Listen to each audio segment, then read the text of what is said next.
Hi friends, நம்ம இன்றைக்கி இந்த கிளாஸில் பட்டன் ஹோல் ஸ்டிச் பற்றி கற்றுக்க போகிறோம். இந்த ஸ்டிச் ரொம்ப இம்பார்ட்டண்ட். பட்டன் ஹோல் ஸ்டிச்லேயே இதுதான் பேசிக்கானது. இதை நல்லா ப்ராக்டிஸ் பண்ணிக்கோங்க. இதுக்கு நான் வந்து 2 ஸ்ட்ரைட் லைன் வரைஞ்சிக்கிறேன். நம்ம ஸ்டிச்சஸை ஈக்குவலாக எடுத்துகிட்டு போகணுங்கிறதுக்காக. ஃபஸ்ட்டு நம்ம த்ரெட்டை பேக் ஸ்டிச் கொடுத்து எடுத்துக்கலாம்.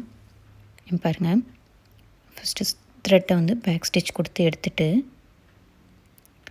ஏதாவது ஒரு லைனில் ஸ்டார்ட் பண்ணிக்கோங்க.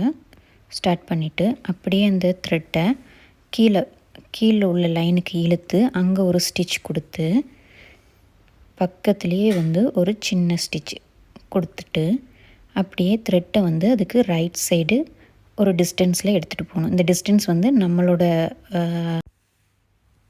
நம்மளுக்கு எவ்வளோ டிஸ்டன்ஸ் வேணுமோ அந்த டிஸ்டன்ஸுக்கு தான் நம்ம எடுத்துக்கிறோம். இனிஷியலாக அந்த டிஸ்டன்ஸை ஈக்குவலாக கொண்டு போகலைன்னா நம்ம அந்த 2 லைன் வரைஞ்சிருக்க மாதிரியே கீழேயும் டாட் போட்டு நீங்கள் நோட் பண்ணிக்கோங்க.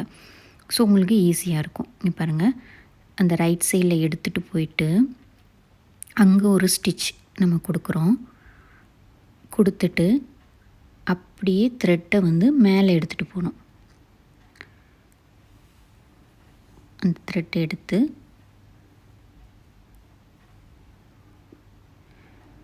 மேலே உள்ள லைனுக்கு கொண்டு போயிட்டு அங்கே ஒரு ஸ்டிச் எடுத்து அதை கீழே இழுக்கும்போது அந்த இடத்துல டைட் ஆகும். அங்கே நம்ம அகெயின் ஒரு ஸ்டிச் கொடுக்கணும், ஸ்மால் ஸ்டிச். அகெயின் நம்ம ரைட்டில் எடுத்துகிட்டு போகிறோம். அங்கே ஒரு ஸ்டிச் கொடுத்து அந்த த்ரெட்டை அப்படியே மேலே எடுத்துகிட்டு போயிட்டு அதை கீழே இழுத்து அந்த த்ரெட்டை டைட் பண்ணிவிட்டு பக்கத்தில் ஒரு சின்ன ஸ்மால் ஸ்டிச் கொடுத்துட்டு அகெயின் ரைட்டில் எடுத்துகிட்டு போகிறோம். இவ்வளோதாங்க. இது அப்படியே ஃபாலோ பண்ணிங்கன்னா அழகாக பட்டன் ஹோல் ஸ்டிச் பண்ணலாம். இப்போ நம்ம டிஸ்டன்ஸ் நம்ம விட்டுருக்கோம் இல்லையா, இந்த டிஸ்டன்ஸ் இல்லாமையும், அதாவது கேப் இல்லாமையும் நம்ம ஸ்டிச்சஸ் போடலாம். அது நம்ம அந்த டிசைனில் அப்ளை பண்ணும்போது நம்மளுக்கு என்ன மாதிரி தேவையோ அந்த டிசைனுக்கு தக்கன நம்ம கேப்பை அட்ஜஸ்ட் பண்ணணும்.